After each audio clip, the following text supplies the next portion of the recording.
We explain the 1921 World Series, the last of the best-of-9 experiments. The New York Yankees and New York Giants shared a city, which happened in 1906 with the White Sox and the Cubs. However, they also shared a stadium, the Polo Grounds. The Yankees had never been enough of a draw in New York to contain the Dodgers and the Giants to fund their own stadium. That all changed starting in the 1920 season when Babe Ruth came to town from the Red Sox and hit 54 home runs. Combined with pitching from former Red Sox Carl Mays and Wade Hoyt, the new buzz was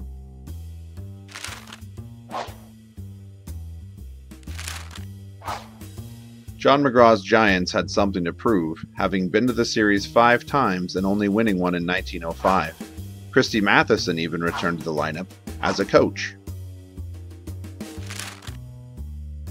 Sadly, Matty's health was failing as a result of exposure to gas during World War I, and the tuberculosis he developed kept him in and out of the season. McGraw stacked his lineup with massive size. Frankie Frisch, Ross Youngs, George Kelly, and Irish Musial, and also the fearsome foursome of Art Neff, Fred Tunney, Jesse Barnes, and Phil Douglas came to break the Giants' World Series drought.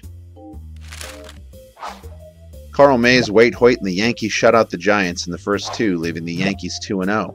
The Giants answered back against the upstarts by winning the next 2, even hitting 8 runs in the 7th in Game 3.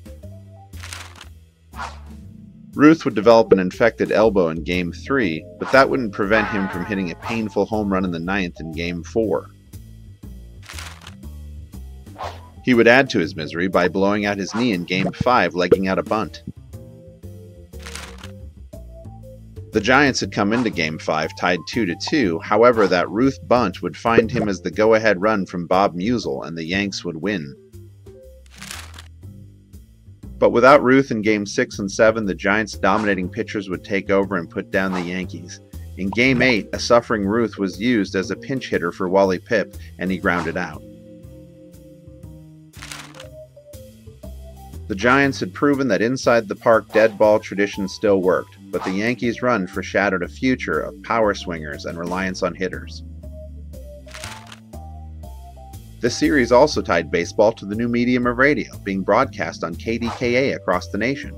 Hall of Famers would include McGraw, Dave Bancroft, Frisch, Kelly, Youngs, Yankee manager Miller Huggins, Ruth, and Frank Baker.